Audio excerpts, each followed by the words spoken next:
नमः समय साराय स्वानुभूत्या चकासिते चित्स्वभावाय भावाय सर्वभावान्तरक्षिदे वन्दितु सर्वसिद्धे धुवमचल्मणोवमं गदिं पत्ते ऊक्षामि समय पाहुर मर्मो सुध केवली बड़दम। समय सारजी ग्रंथाधिराज सर्वविशुद्ध ज्ञान अधिकार पर हम लोग स्वाध्याय कर रहे हैं। गाथा नंबर 317। क्या कहना चाह रहे आचार्य देव? सदरीति पढ़कर शास्त्र भी प्रकृति अभव्य नहीं तजे, ज्यों दूध गुड़ पीता हुआ भी सर्प नहीं निर्विष बने। आचार्य देव ऐसा नहीं कहना चाहते कि तुम अभव्य हो, ऐसा नहीं कहना चाहते। अभव्य को थोड़ी उपदेश देंगे। दृष्टांत है, जैसे लोक में जिसके कान एकदम सही हैं और अपन कोई बात कह रहे हैं और वो सुन नहीं रहा, तो उसको बोलते हैं क्यों बहरा है क्या? किसको कह रहे हैं बहरा? जो सुन पा रहा है। बहरा क्यों कह रहे? बात सुनवानी है, जो बात कह रहे हैं वो सुने, इसलिए करके वो बहरे हो क्या? आंखों वाले कोई कहते हैं ये देख के नहीं चल रहे, अंधे हो क्या? अंधे को थोड़ी कहते हैं तुम अंधे हो क्या, न बहरे को कहते तुम बहरे हो क्या। जो ढंग देख सकता है वो ढंग से नहीं देख रहा, सुन सकता है और फिर भी बात नहीं सुन रहा, उसको कहते हैं। ऐसे ही यहाँ जो तत्व को समझ सकता है, शास्त्राध्याय कर रहा है और गंभीरता से उपयोग नहीं लगा रहा, तो कह रहे हैं अभव्य हो क्या? ये तो अभव्य करते हैं, ऐसे तो अंधे चलते हैं, तुम आंख होते हुए भी ऐसे चल रहे। ऐसा कह रहे हैं कि शास्त्र तो पढ़ता है, बोलो कितना पढ़ लिया? 11 अंग 9 पूर्व का पाठ ही, कितना पढ़ लिया शास्त्र, तो भी कैसे पढ़ता है? हाँ, द्रव्यान योग में ऐसा कहा, कह रहे ना भली भांति शास्त्रों को पढ़कर। करणान योग में ऐसा लिखा, चरणान योग में ऐसा कहा, तो ये कथन क्या फालतू में है क्या? ऐसा पढ़ता है। मैं कौन हूँ, मेरा क्या स्वरूप है, कर्म क्यों बनते हैं, कर्म कैसे छूटेंगे,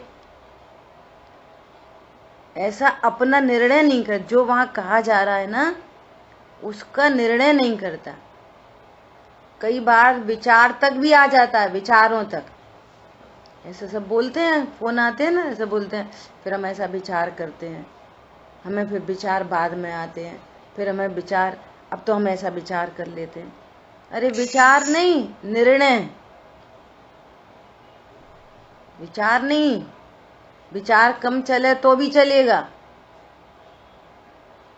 विचार कम हो जाए तो चलेगा, लेकिन क्या चाहिए? निर्णय, डिसीजन। जैसे मान लिया किसी को पैसे की हानि हो गई, तो फिर ये विचार करेगा, अरे ठीक है ऐसी कर्म का उदय है, ऐसा विचार करेगा कि शायद हो जाएगी, अरे कौन अपना है, ये तो और कमा लेंगे, तो आती जाती चीज है, तो अन्यमति भी कर लेते इतने कार्य तो। पर ये धन मेरे सुख दुख का कारण नहीं, मैं तो ज्ञान स्वरूप हूँ, ऐसा ऐसे भी विचार में आ जाए, ऐसा निर्णय नहीं करेगा, डिसीजन। अब वो कर्म का उदय, देखो भैया अपन क्या कर सकते, अपन तो अकर्ता गायक हैं, ऐसे विचार में भी आ गया। पर डिसीजन मैं हूं कौन, धन से मेरा क्या संबंध है, ये निर्णय से मोक्ष मार्ग चलता है। तो वह तीव्रता मंदता तो हो जाती है कदाचित, परंतु कषाय टूटती नहीं, मोह टूटता नहीं। इसलिए आचार्य भगवान कह रहे हैं कि जो द्रव्य श्रुत है, द्रव्य शुद्ध क्या है, जिनवाणी, ओंकार ध्वनि द्रव्य श्रुत है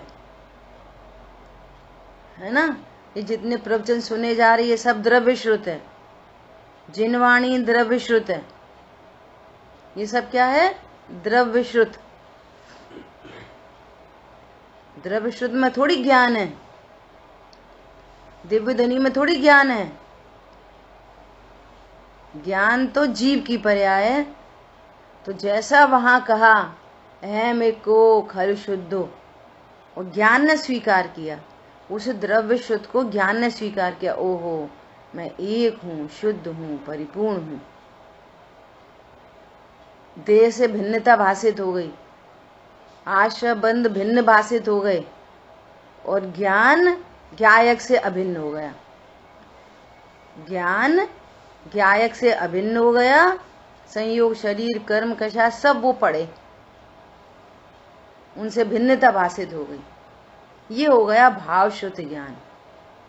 इसी को कहो आत्मानुभूति। कल चर्चा चली थी दोपहर में, इसको ज्ञानानुभूति कहो, आत्मानुभूति कहो, आनंदानुभूति कहो, सम्यक दर्शन कहो, प्रतीति कहो, ध्यान कहो, सब एक ही बात है। ऐसा तो यहाँ पर कह रहे हैं कि वास्तव में अभव्य जीव प्रकृति स्वभाव को अपने आप नहीं छोड़ता। अपने आप तो मैं गायक हूं, ये बात जानी नहीं जाएगी। कैसे जानी जाएगी? देव शास्त्र गुरु के उपदेश से, है ना। जिसको अपन इसमें बोलो तो देशना लब्धि पूर्व। अब ये देशना चल रही है, देशना द्रव्य श्रुत है और लब्धि भाव श्रुत है। देशना तो दूसरे की, वो दूसरे की पर्याय है, और उस देशना की मुझे प्राप्ति हुई तो वो देशना लब्धि हुई। देशना और देशना लब्धि में अंतर है। देशना पर द्रव्य की पर्याय है और लब्धि हमारी पर्याय है। हमारे उपयोग में जैसा कहा जा रहा है वैसा वैसा एग्जैक्टली सेम यथार्थ निर्णय हो और निर्णय पूर्वक अनुभूति हो। यथार्थ निर्णय, ज्यों का त्यों जाने तत्वों को, ज्यों का त्यों जाने तत्वों को, ये व्यवहार सम्यक दर्शन, और आत्म में चित धारे जो, ये निश्चय सम्यक दर्शन। व्यवहार पूर्वक निश्चय होता है। तो व्यवहार मतलब ज्यों का त्यों जान तत्वों को जानना, ये व्यवहार। सम्यक दर्शन प्रकट होना, ये निश्चय। मेरे पूजा पाठ करना व्यवहार और आत्मा की बातें करना निश्चय। ऐसा निश्चय व्यवहार नहीं होता। जो निश्चय का हेतु बने उसको व्यवहार कहते हैं। तो डम्बल जी ने कहा है, अब व्यवहार मोक्ष मग सुनिए, हेतु नियत को होई। जो निश्चय का हेतु बनता है वो व्यवहार है। ऐसी शुभ भाव, वो शुभ भाव है जो पवित्रता में हेतु बनता है, वो शुभ भाव है। शुभ भाव वो है जो गायक के निर्णय के लिए तत्पर है, वो शुभ भाव है। जिस ज्ञान में गायक नहीं, गायक के स्वरूप को समझने तैयार नहीं, वे शुभ अशुभ तो अशुभ है ही, वो शुभ भी अशुभ ही है, उसमें कोई दम नहीं है। और जो ज्ञान स्वरूप समझने तैयार है, स्वरूप समझने, मैं ज्ञायक हूं ये स्वरूप समझने तैयार है, इसको कहते हैं पुण्य भाव। ये है शुभ भाव जो पवित्रता में हेतु बनेगा। पॉइंट समझ में आया? इसको देशना लब्धि नहीं है, देशना ही नहीं है उसको, वो तो भगवान से सिर्फ अपनी कहता है पूजा में, भगवान की सुने ही नहीं, तो देशना ही नहीं मिली इसको। स्वाध्याय भगवान की देशना है और पूजा अपनी कहना है बस। स्वाध्याय भगवान की देशना है, बार बार कहने केवली सुध केवली भड़िदम। आचार्य भगवान खुद कहते हैं, हम नहीं कह रहे, भगवान ने कहा है ऐसा, ऐसा भगवान ने कहा है। ठीक है, कल भी अपना यहाँ पर आया था ना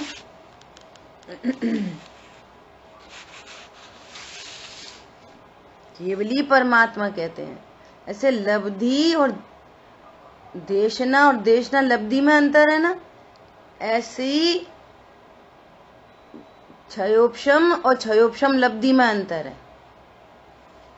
संघी पंचेंद्री पना, ये छायोपशमिक भाव है, लेकिन उस छायोपशमिक भाव की प्राप्ति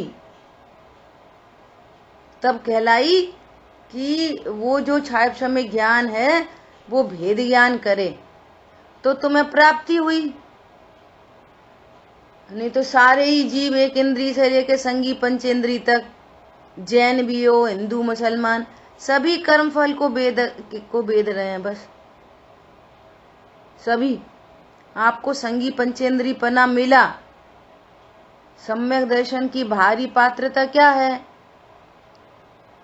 संगी पंचेंद्री, संगी पंचेंद्री होना चाहिए। तो संगी पंचेंद्री तो है, लेकिन भेद ज्ञान के लिए यूज ही नहीं हो रहा, तो फिर उसको छायोपशमिक लब्धि नहीं हुई, प्राप्ति कहाँ हुई? तुम्हें तो अप्राप्त की तरह है, जैसा भी चर्चा की। कान है और सुन ही नहीं रहे, तुम तो बहरे के समान हो। पॉइंट समझ में आया? आंख है और ठोकर खा के गिर रहे हो, तुम तो अंधे के समान हो। फिर तो ऐसी अंधा गिर गया, ऐसा तुम गिर गए। ऐसा क्षयोपशम और क्षयोपशम लब्धि, देशना और देशना लब्धि में अंतर है। ऐसा देशना तो खिर रही है, लब्धि किसको है? जिसने उसको स्वीकार किया। ओहो, भगवान बता रहे हैं तुम प्रमत्त अप्रमत्त नहीं होते, तुम तो एक ज्ञायक भाव हो, और ये ज्ञान ने स्वीकार कर लिया। न मैं प्रमत्त हूं न अप्रमत्त हूं। प्रमत्त अप्रमत्तपना पर्यायों में होता है। ओहो, मैं तो ध्रुव हूं। मैं कौन हूं? मैं ध्रुव हूं। अब ध्रुव हूं इसका मतलब क्या हुआ? ध्रुव हूं इसका मतलब परिपूर्ण हूं। ध्रुव हूं मतलब परिपूर्ण हूं। अब वो 4-6 दिन से वो सीख रही है, मैं ज्ञानानंद स्वभावी हूं। अब वो भी बोल रही है और हम भी बोल रहे, मैं हूं अपने में स्वयं पूर्ण। अब पूर्णता का भाव उसे तो पता नहीं, वो तो गा रही है बस, और हमें भी नहीं पता। तो बच्चों जैसी रीडिंग हो गई ना। ऐसा कहना चाह रहे आचार्य देव कि वो द्रव्य श्रुत के ज्ञान से भी नहीं छोड़ता, क्योंकि उसे सदा ही भाव शुद्ध ज्ञान रूप शुद्धात्मा के अभाव के कारण अज्ञानी है। गा तो रहे हैं, मैं हूं अपने में स्वयं पूर्ण, पर की मुझ में कुछ गंध नहीं। मैं हरस रूपी अस्पर्शी पर से कुछ भी संबंध नहीं। उन हमसे ऐसा कह दी, उन हमसे वैसा कह दी, गा रहे के पर से कुछ भी संबंध नहीं। हमारा ऐसा लॉस हो गया, वैसा लॉस हो गया, वो हमारी आज्ञा में नहीं रहते, वो गा रहे हैं पर से कुछ भी संबंध नहीं। वो संबंध पकड़ के बैठे तो कह रहे हैं ये प्रकृति के स्वभाव को नहीं छोड़ता, अर्थात तो उसके कार्य को अपना मानना नहीं छोड़ता। प्रकृति में उठापटक हुई, वो मेरे में ही हो गई। और स्वरूप कैसा है? पर से कुछ भी संबंध नहीं। अब बच्चे कुछ करें तो फिर करने दें, अरे कुछ भी संबंध नहीं। बच्चा देखोगे तो संबंध बना लिया तुमने। मैं पिता हूं और ये बच्चा है। अब इन्हें कुछ भी करने दें कि नहीं, कुछ काय को करने दो, अपने अनुसार रखो। वो स्वरूप वास्तव में ऐसा ही है कि वो संपूर्ण राग का अभाव हो, उनकी योग्यता उनकी, हमारी। सचमुच में कोई संबंध नहीं। वो एकदम विरुद्ध चले तो भी कोई संबंध नहीं। क्या बोला? एकदम विरुद्ध हो तो भी कोई संबंध नहीं। क्यों? उसके सुख दुख, उसका जीवन मरण सब उसके अधीन है। उससे हम सुखी नहीं होते, उससे हम दुखी नहीं होते। उससे हमको सम्यक दर्शन नहीं होता, उससे हमको मिथ्या दर्शन नहीं होता। कुछ भी संबंध नहीं। बोलो आदिनाथ भगवान के पोता ने उनकी बात नहीं मानी, कुछ भी संबंध नहीं, केवल ज्ञान अनंत सुख यूं ही चल रहा है, एकदम बढ़िया। क्या फर्क पड़ रहा है? और संबंध बनता, देखो ये पोता है, बात नहीं सुन रहा, तो हो गया क्लेश। बोलो अरे ये बेचारा हमारा पोता इतने काल तक रुलेगा, तब जाके महावीर बनेगा। ओहो, सही बात है, अपन कुछ नहीं कर सकते। ऐसा नहीं, अब सही बात है, अपन तो भगवान बन गए। अब अपन क्या, अनंत शक्ति तो है हम में, पर अपन क्या कर सकते? कुछ नहीं कर सकते भैया, उनकी बेजान है। बोलो ऐसा नहीं, कुछ भी संबंध नहीं। बहुत रहस्य हैं ये, तो अपन ऐसी गा लेते, गुनगुना लेते।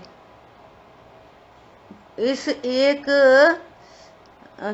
कविता में पूरा समय सार है, पूरा टोटल। दादा ने जब गुरुदेव श्री को सुनाया तो गुरुदेव श्री बोले ये तो कीर्तन है। इतने प्रसन्न हुए गुरुदेव श्री ये रचना सुन के, ये तो कीर्तन है, ये तो कीर्तन करो भैया, मैं ज्ञानानंद स्वभावी हूं। पर से कुछ भी संबंध नहीं। जितना भी पर लक्ष्य हो और राग उत्पन्न हो, जो भी राग उत्पन्न हो, तो ज्ञानी उसको प्रकृति का कार्य जानकर उसका लक्ष्य छोड़ते हैं। क्या करते हैं ज्ञानी? उसको प्रकृति का कार्य, उनने हमारे साथ फिर ऐसा करा, फिर एक दफे हमने तो बहुत अच्छा करा, फिर भी वो हमारे साथ ऐसा करते। भैया सब प्रकृति का कार्य है, और तुम अनटच इफेक्टलेस फुल्ली सेफ तत्व हो। ये है ध्रुव का निर्णय, ध्रुव का ध्रुव पने ध्रुव निर्णय, एक का एक बार एक सही निर्णय। बस मत जानो ज्यादा कुछ, सब काम हो जाएंगे। एक ध्रुव हूं ऐसा जाना, सारे काम हो जाएंगे। तो अणुव्रत कैसे लेंगे फिर? अणुव्रत चरणान युग नहीं पढ़ेंगे तो अणुव्रत कैसे लेंगे? तो पंचम गुण स्थान वर्ती त्रियंच कितने ग्रंथ पढ़ के अणुव्रत लेते हैं। अरे ये लेने देने की चीजें नहीं है, ये विकार मिटता जाता है और शेष विकार का कार्य है ये कोई गुण नहीं है। अणुव्रत महाव्रत क्या कहा? बड़ा बड़ा विकार मिटता जा रहा है, छोटा छोटा विकार रह रहा है। तो हमको बड़े बड़े विकार के आगे जो छोटा विकार अच्छा लगता है। अरे हाँ भी तो ऐसा खाते, अब तो उनने ऐसे छोड़ दिया, अब तो उनने ऐसा धर लिया। अणुव्रत महाव्रत के जो विकल्प हैं वे आश्रव तत्व हैं, वो संवर निर्जरा नहीं है, वो जीव तत्व नहीं है, वो ध्रुव तत्व नहीं है। अणुव्रत महाव्रत के परिणाम बोला शेष विकार के शेष विकार है, वो अनंतानुबंधी विकार मिट गया, अप्रत्यख्यान विकार मिट गया। अप्रत्यख्यान विकार में ऐसे भाव हो रहे, संजुलन कषाय में, ये कषाय के काम है ये सारे के सारे। हम कह रहे वो तो ऐसा खाल लगे, अरे वो कषाय है, वो संवर निर्जरा थोड़ी है। अरे अब तो उन्नति प्रतिमा ले ली, अरे तो वो संवर निर्जरा थोड़ी है, वो तो शरीर की क्रिया है और शुभ भाव है, मंद कषाय रूप भाव है बस। द्रव्यलिंग क्या है? कल चर्चा हुई थी, क्या है द्रव्यलिंग? कितने तत्व हैं द्रव्यलिंग में? शरीर की क्रिया, अजीब तत्व और आश्रव बंध तत्व, ये है बाह्यलिंग। अणुव्रत ये है, महाव्रत ये है। न उसमें जीव है, न जीव के आशा से प्रकट होने वाला मोक्ष मार्ग है, वो तो बंद मार्ग है।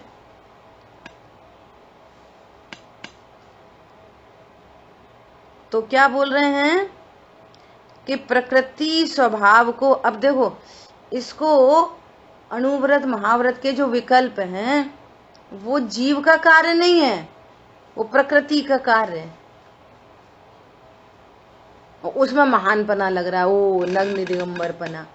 तो नग्न दिगंबर तो शरीर है, और जो शुभ भाव है, देख के चलने के भाव, अदंत धोबन, है ना, इन सब के पीछे क्या है? अहिंसा। तो ये तो परिणाम है, मंद कषाय रूप परिणाम है। इसमें मोक्ष मार्ग का है। मोक्ष मार्ग तो तीन कषाय चौकड़ी के जो अभाव की शांति है, आनंद है, अब स्वाभाविक आनंद है, वो है मोक्ष मार्ग।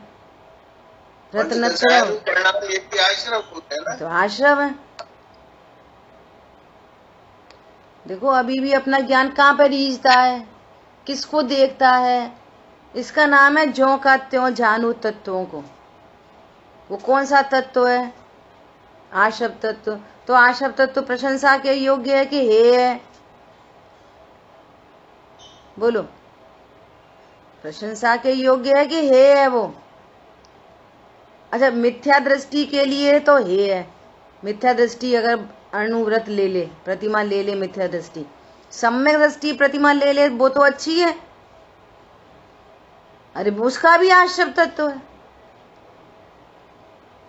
सम्यक दृष्टि को जो शुभ भाव हैं वे भी आश्रव तत्व है, और मिथ्या दृष्टि के तो मिथ्यात्व से ही रंगे हुए हैं। वो दोनों ही केस में सम्यक दृष्टि, जिस छिलके में केला नहीं है वो तो छिलका ही है, और जिस छिलके साथ, केले के साथ जो छिलका है वो क्या है? वो केला है, वो भी छिलका है। पॉइंट पकड़ में आ रहा है? दोनों ही छिलके हैं। सम्यक दृष्टि के साथ में वे परिणाम हो या मिथ्या दृष्टि के हो वो परिणाम। परिणाम तो परिणाम है, आश्रय ही है वो तो।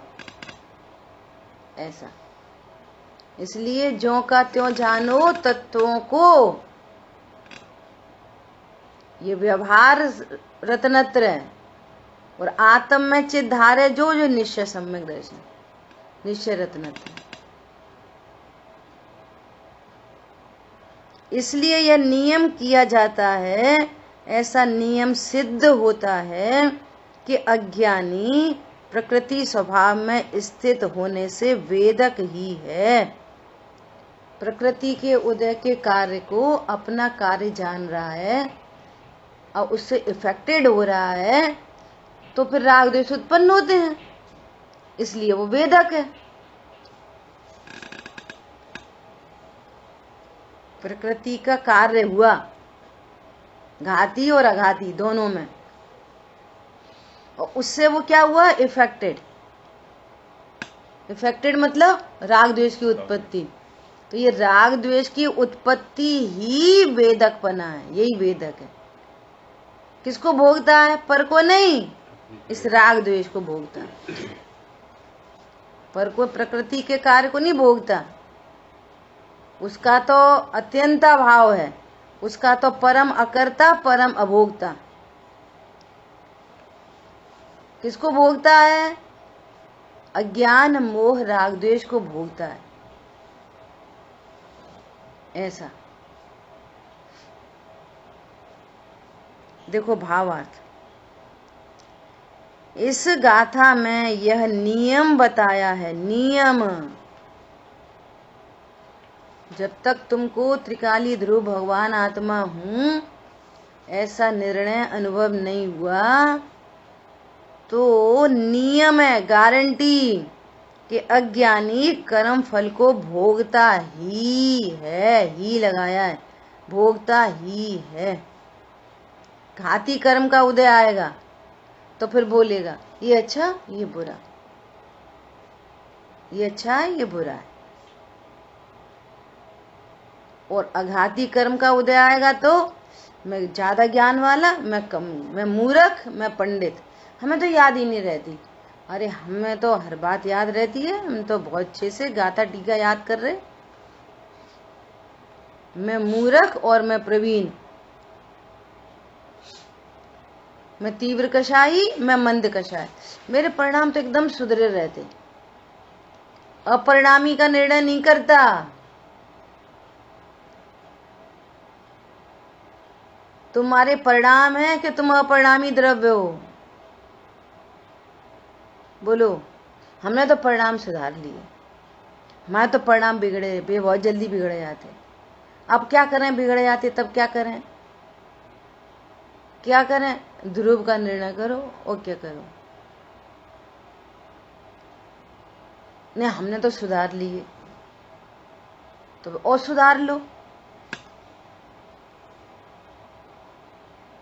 अनुव्रत ले लो, सुधार लिए। महाव्रत ले लो, थोड़े सुधार लिए तो बहुत सुधार सकते। जब सुधार ही सकते तो कम क्यों सुधारे, ज्यादा सुधारो। कम क्यों सुधारे, पॉइंट समझ में आ रहा है। कोई काम करना है तो थोड़ा सही क्यों करना, पूरा सही करो ना फिर। ऐसा यह नियम कहा है। अब ये भ्रम है, वो उधर कर्म का मंद उदय आया तो इसको सुधरे सुधरे परिणाम दिख गए, तो कर्ता बुद्धि है ना, तो मैंने परिणाम सुधार लिए।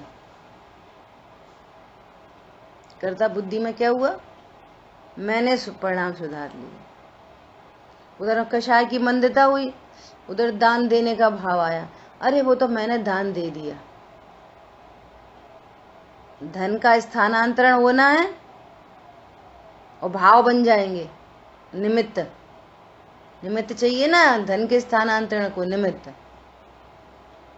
और दान दे चुके और कषाय तीव्र हो जाएगी, अरे फालतू में दिया, फालतू में दिया, कहीं और दे देते इससे अच्छा, माँ तो बहुत पैसा आ रहा था। ए नाम तो उनने बोला ही नहीं हमारा। सब प्रकृति का कार्य चल रहा है तो नियम से उसमें उसको हर्ष शोक होगा, नियम से। नियम कह रहे हैं यहाँ अभव्य का उदाहरण युक्त है।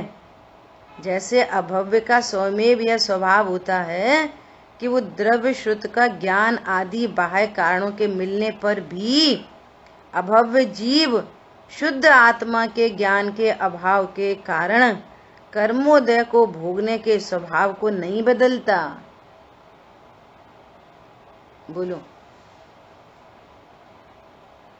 तो जैन कुल मिल जाए, देवशास्त्र गुरु मिल जाए, देवशास्त्र गुरु भी बहुतों को मिले हैं, रोज पूजा पाठ करते, अपन से अच्छी करते,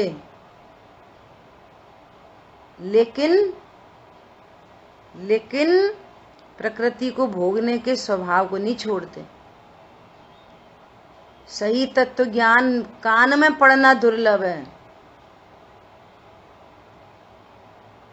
और समस्या ये है कि सबको अपना सही लगता है।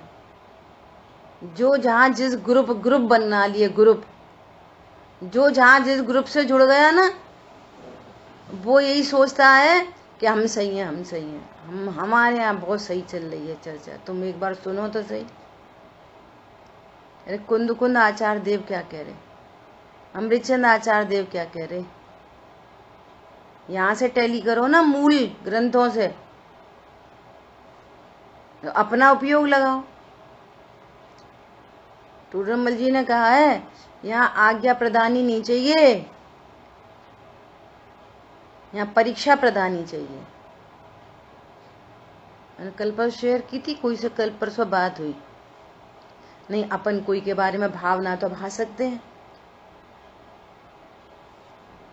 अपन कोई के बारे में भावना भा सकते कि नहीं भा सकते? भा सकते। पर का लक्ष्य करते हुए कषाय की मंदता में भावना हुई थी, भावना भा सकते भाई, भावना। तो हमारी भावना उसके काम आती कि नहीं आती? निमित्त तो है, निमित्त तो है, हाँ है ना निमित्त। हमारी भावना है, हमारी भावना है तुम जियो हजारों साल, साल के दिन हो 50,000, तो हमारी भावना है कि तुम जियो, तो तुम अपने कर्मोदय से जियोगे, बाहरी भी कि हमारी भावना से। एक व्यक्ति के लिए पूरे परिवार ने जाप दी तो वो अपने आयु कर्म से मरेगा कि नहीं मरेगा कि तुम्हारे सब की भावनाओं से जिएगा? बोलो।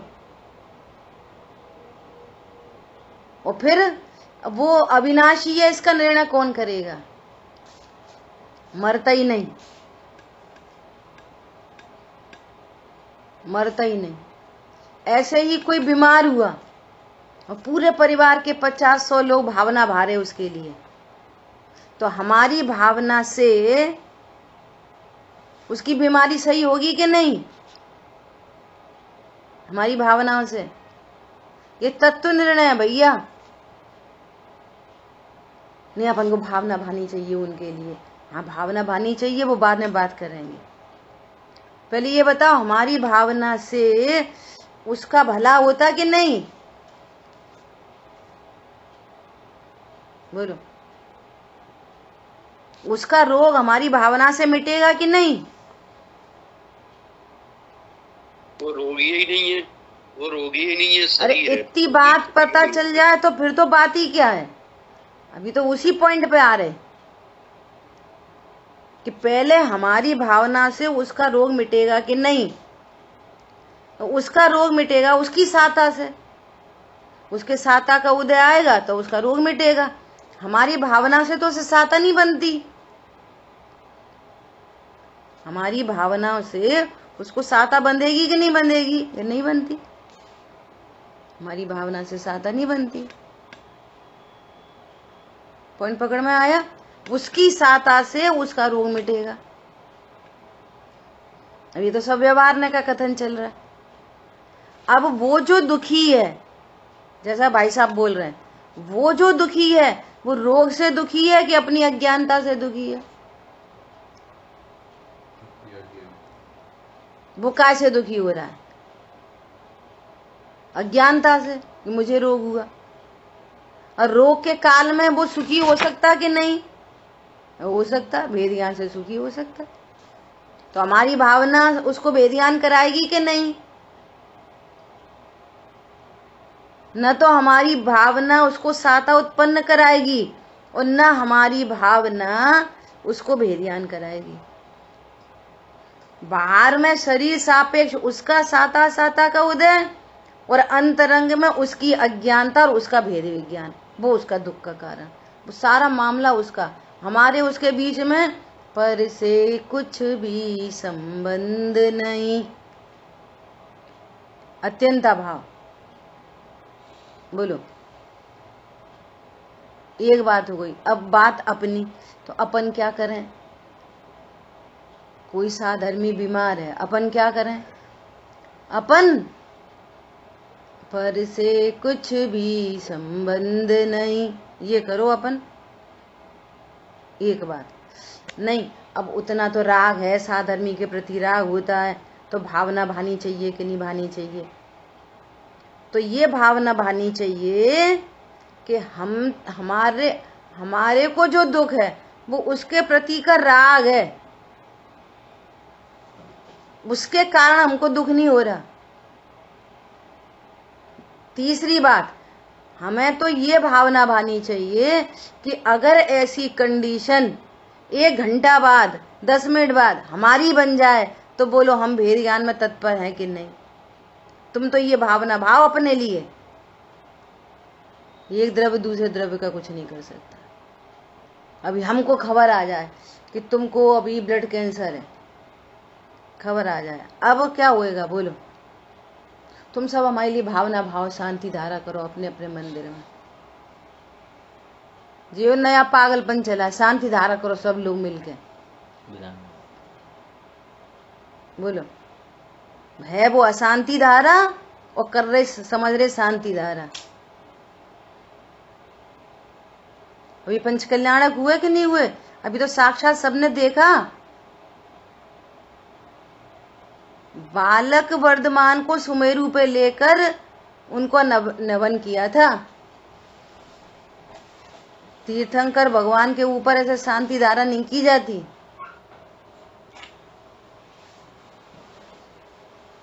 कि कर रहे घंटों तक 1 2 3 4 6, और मालूम है क्या पढ़ते हैं बे? पता नहीं कहा हम फूम फूम तुम छिन्न भिन्न और सारे शत्रु छिन्न भिन्न हो जाए। वो गजब हो गई। हमारे शत्रुओं को क्या हो जाए? कैसी शांति धारा समझ रहे, और परिणाम कैसे अशांति के, हिंसा के परिणाम। बोलो, क्या हो जाए? शत्रु छिन्न भिन्न, बीमारी छिन्न भिन्न। बीमारी छिन्न भिन्न क्या को हो जाए? तुम भेद ज्ञान करो ना, वो तो जितनी देर के लिए आएगी उतनी देर के लिए आएगी। आप भेद ज्ञान करो, आनंद करो। बीमारी छिन्न भिन्न तो कोविड क्यों हुआ? ये देवशाह गुरु का वर्णवाद है, ये जैन कुल में ये अभी नया चल पड़ा। ये बोलो, पहले किसी ने 20 साल पहले किसी ने देखा था ये शांति धारा? नई नई नई नई चीजें आती जा रही हैं, पागलपन चल रहा है, और बस वो पैसा इकट्ठा करो। दीदी एक बात कहें? 2 कहो। 2 नहीं कह रहे, एक ही कह रहे। हमने किसी की बात की जैसे, तो वो कहता है एक शब्द के कई अर्थ होते हैं। छिन्न छिन्न भिन्न का ये भी तो अर्थ हो सकता है कि ये हमसे भिन्न है, बिल्कुल अलग है। मैं तो ज्ञान शक्ति हूँ, आत्मा हूँ, जीव हूँ। तो ये जैसे सर्व रोग मेरा है ही नहीं, हमसे भिन्न भिन्न है, हमसे दूर है, हमसे हमारा नहीं है। अगर वो भेद ज्ञान कर रहा है तो अर्थ ये नहीं हो सकता। जैसे ठीक है, जो भेद ज्ञान कर रहा है ना, वो कोई बात नहीं, ऐसा भाव भाषित होते हुए सुनो। मैं वही कह रहा ना, आप तो सुनो तो सही। मानना मैं जीव हूँ, जो अभी आपने बताया ना कि उसमें कहा हिंसा की बात है, छिन छिन में गुल मारी, पुष्प मारी, तो छिन्न छिन्न का मतलब कि हमसे अलग है, वो भिन्न चलो है, भिन्न है। आपकी बात ये मान ली, स्वीकार कर ली, ये भाव हो सकता है, परंतु जो जिसको भेद विज्ञान है, जो भेद ज्ञान की बातें कर रहा है, उसको देवशास्त्र गुरु का सही स्वरूप का निर्णय होगा कि नहीं होगा? पहले होगा वो तो फिर ऐसी तब तो फिर ऐसी विपरीत क्रिया संभव है उसको? पानी डालना तो ये ऐसी विपरीत देवशास्त्र गुरु के सही स्वरूप को जानने वाला ही भेद ज्ञान कर सकता है। तो देवशास्त्र गुरु का ये सही स्वरूप निर्णीत है, उसको सुबह 100 घंटा तक वो छिन्न छिन्न भिन्न भिन्न करेगा। ठीक है, तुम ये भावना वालो।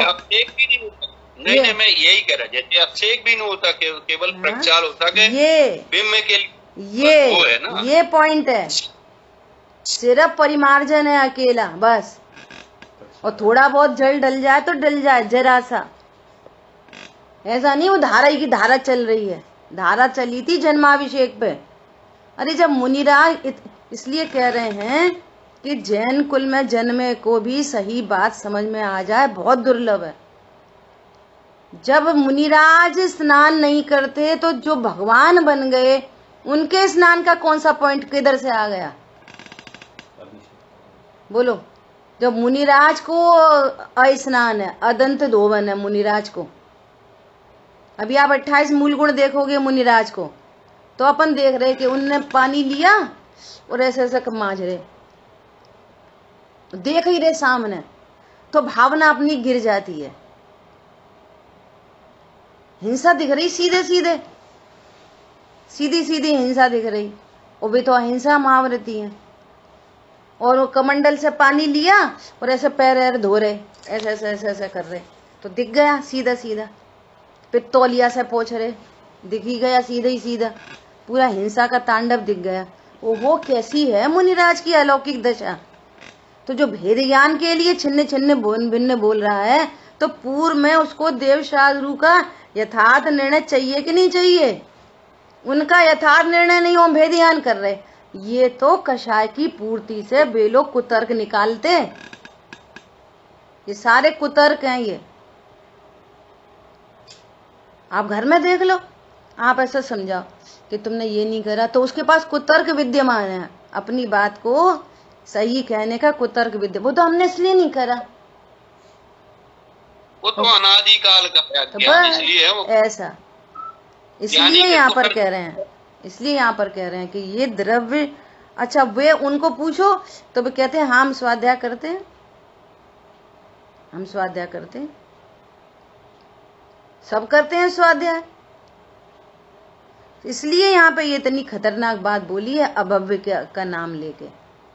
ऐसे थोड़ी बोली है, भली भांति शास्त्रों का पठन करते हुए,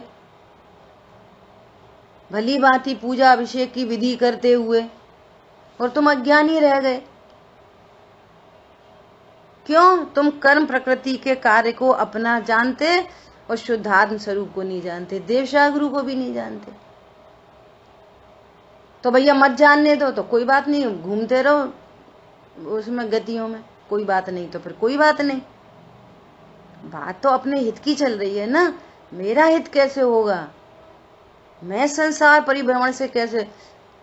वीर सागर जी भाई साहब कितनी बार कहते कि ये जिनागम पक्ष का आगम नहीं है। ये अगर आप पक्ष से कहते हो कि हमारे भगवान अच्छे, तो तुम भी मिथ्यात्व की कोटि में ही खड़े हो। सबके लिए होमवर्क है। रत्नकरण शावकाचार्य जी में पहले अधिकार के परिशिष्ट में पढ़ के देखना क्या लिखा है वहां।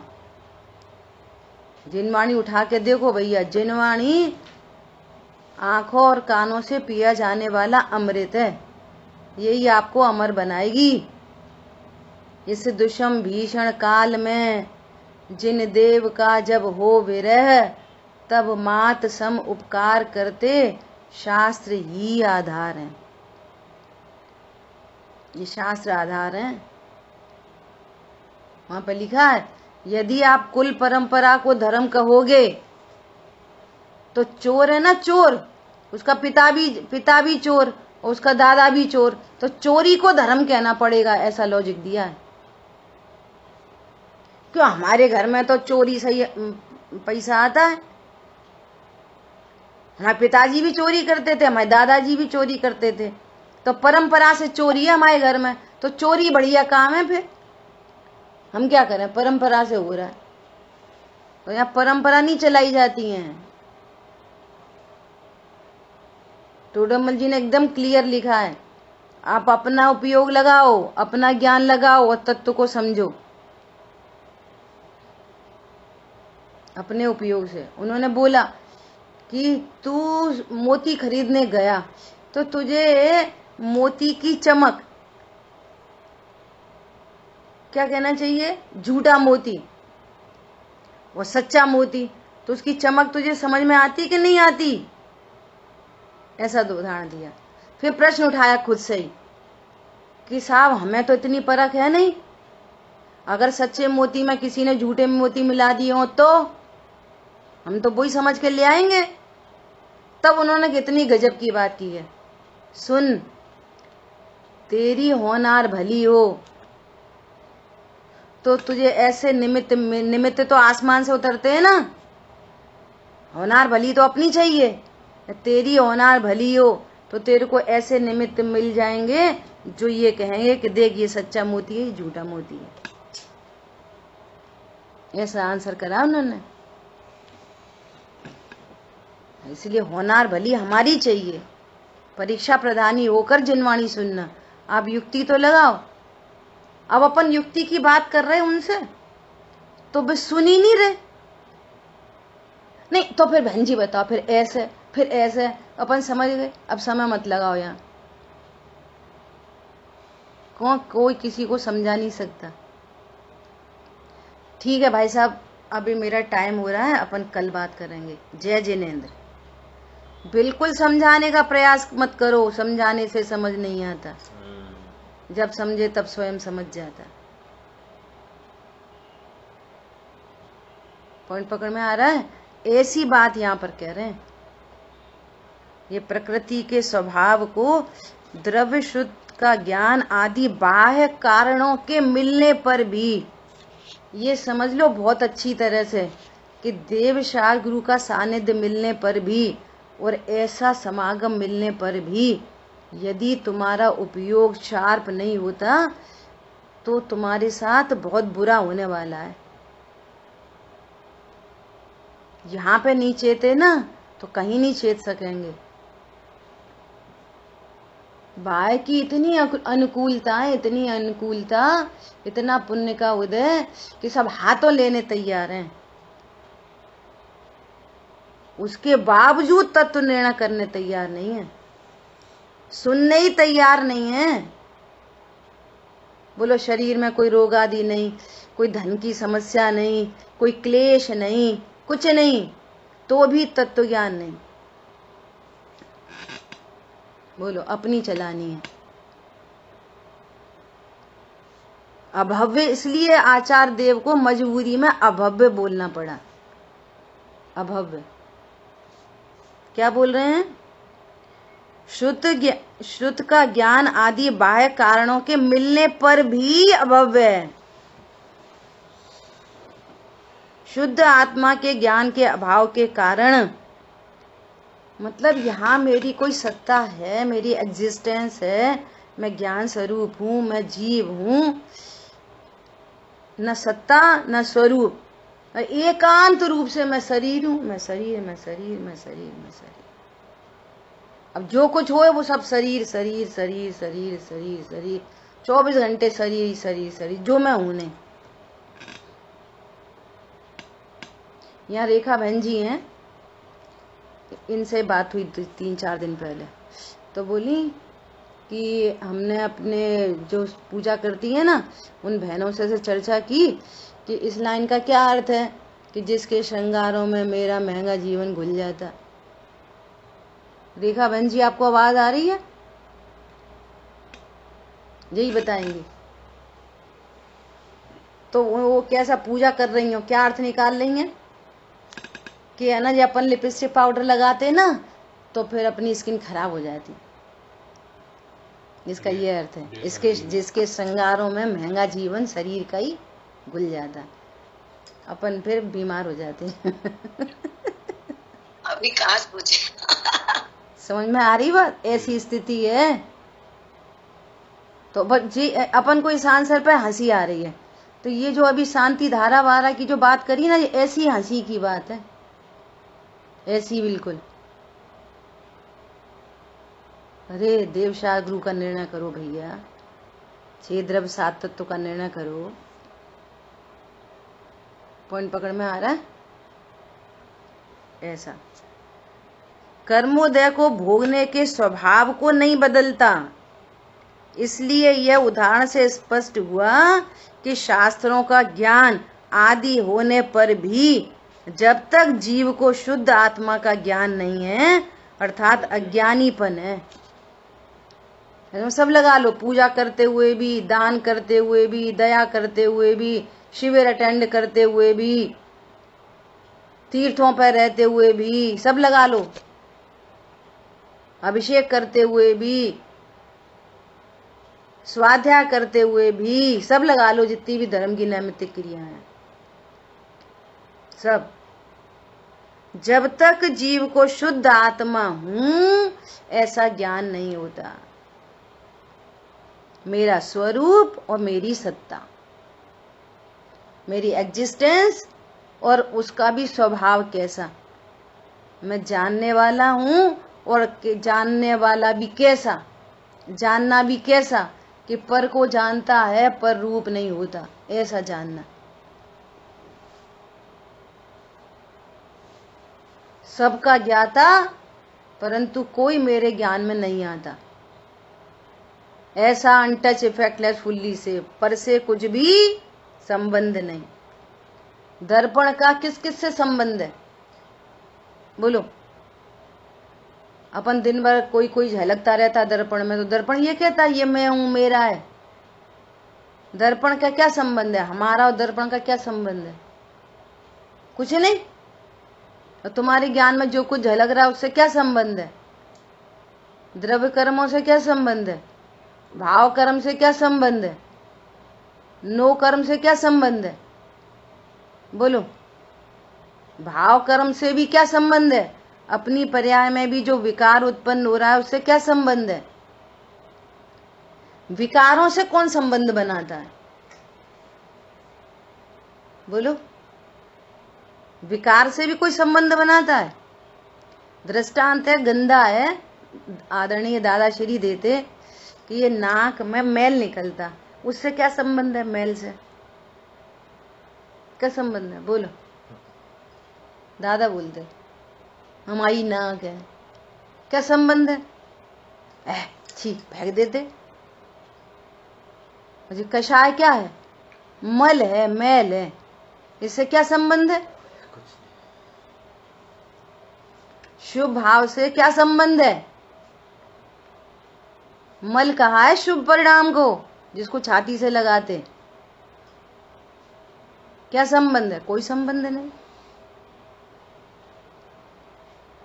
ठीक है, इसलिए इस उदाहरण से स्पष्ट हुआ कि शास्त्रों का ज्ञान आदि होने पर भी जब तक जीव को शुद्ध आत्मा का ज्ञान नहीं अर्थात अज्ञानीपन है, तब तक वह नियम से भोगता ही है, अर्थात उसको राग द्वेष की उत्पत्ति होगी और वो सुखी दुखी होगा, भोगता ही है। उसको अकर्तृत्व अभोक्तृत्व ऐसा उसको न ज्ञान में आया और न उसका आनंद हुआ। अकर्ता जाना तो आनंद, अभोक्ता जाना तो आनंद, और कर्म के उदय का लक्ष्य हुआ तो दुख। अब वो ऐसा नहीं करते, वो ऐसा नहीं करते, उन्हें ऐसा बोलना चाहिए, उन्हें ऐसा करना चाहिए, उन्हें वैसा करना चाहिए, है सब प्रकृति का कार्य। बाहर में जो कुछ है वो सब कर्माधीन विनाशी है। पंडित साहब ने लिखा है कुछ विकल्प यदि आवे तो भी, निचले गुण स्थान है तो विकल्प आएंगे, लेकिन वो कितनी देर के? क्षणिक। संबोधन समता में वो तुरंत सेल्फ संबोधन करता है, अरे तो कर्म का कार्य है, मैं तो परिपूर्ण हूं, पर से कुछ भी संबंध नहीं, पर से कुछ भी संबंध नहीं। ठीक है, अब यह नियम करते हैं कि ज्ञानी तो कर्म फल का आवेदक ही है। एक नियम हो गया, जो अज्ञानी है वो कर्म फल को भोगता है मतलब उसकी परिणति में राग द्वेष उत्पन्न होते हैं, सो सुखी दुखी होता है। पर को नहीं भोगता अज्ञानी भी।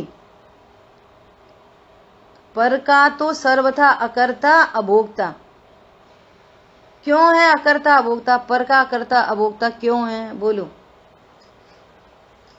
पर का अकर्ता अभोक्ता जीव क्यों है? बोलो।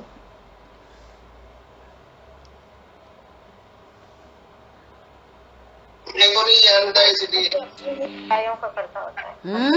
वस्तु स्वरूप से बोलो। क्या बोल रहे मंजू भाई? द्रव्य अपना स्वरूप नहीं जानता। दो द्रव्यों के भिन्न नहीं जानता। हाँ, ये पॉइंट है। क्योंकि दो द्रव्यों में अत्यंता भाव है, कोई भोग सकता नहीं। वस्तु स्वरूप से बात करो, वो जानता नहीं, वो एक अलग मैटर है। लेकिन वस्तु स्वरूप कैसा है कि दो द्रव्यों में अत्यंता भाव की दीवार है, भोग कैसे सकेगा? भोगने का सिस्टम ही नहीं है दो द्रव्यों के बीच में। क्यों नहीं है? क्योंकि अत्यंता भाव है, एक द्रव्य दूसरे द्रव्य से भिन्न होता है। ये ऐसा अभी स्वरूप को जानता नहीं है तो अज्ञानी पने के कारण भोगता है। और ज्ञान हो जाए कि दो द्रव्यों में भोक्ता भोगी संबंधी नहीं। क्यों नहीं? अत्यंता भाव है। दो द्रव्यों में भोक्ता भोगी संबंध क्यों नहीं? दो द्रव्यों में कर्ता क्रम संबंध क्यों नहीं? क्योंकि अत्यंता भाव है। अत्यंता भाव के कारण ये वस्तु स्वरूप है। ठीक है, अब ये कह रहे हैं कि ज्ञानी तो कर्म फल का आवेदक ही है। अब यहाँ उपयोग लगाना पड़ेगा अच्छे से कि वो अवेद। अब हम तो युद्ध में देख रहे, रोते देख रहे, वे रो रहे 6 महीने तक। मैं सीता को देखा, पत्तों से पूछ रहे, नदियों से पूछ रहे। बोलो, लक्ष्मण की लाश को कंधे पर डाल के घूम रहे, रो रहे। तो वेदक है कि अवेदक?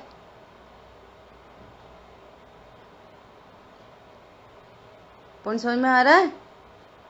ज्ञानी पने के कारण अवेदक है। क्यों? मैं ज्ञायक हूं, अकर्ता हूं, अभोक्ता हूं, ऐसा जानते हैं, इसलिए अवेदक है। तो शरीर की क्रिया तो हो रही, हम तो साक्षात रोते रोते देख रहे। वो शेष कषाय का कार्य है, वो पंखा रुक रहा है। वो वर्तमान का कोई अपराध नहीं है। वर्तमान में तो वे अपने को द्रोही देखते। ये पूर्व के अपराध का, पूर्व का करंट चल रहा है, वर्तमान का नहीं है। समझ में आ रही है? वर्तमान में तो वे अपने को ज्ञात ही देखते। फिर रो क्यों रहे? कि रो ही नहीं रहे। शरीर की क्रिया जीव की नहीं, परिणाम से, पर से क्या हूं, कोई भी संबंध नहीं। शेष चर्चा अपन आगे करेंगे। जिन वाणी के ज्ञान से सूझे लोकालो, सो वाणी मस्तक नमो सदा देतु हूँ दो। बोलिए द्वाशांग मई जिनवाणी माता की जय। जय जिनेन्द्र सभी को।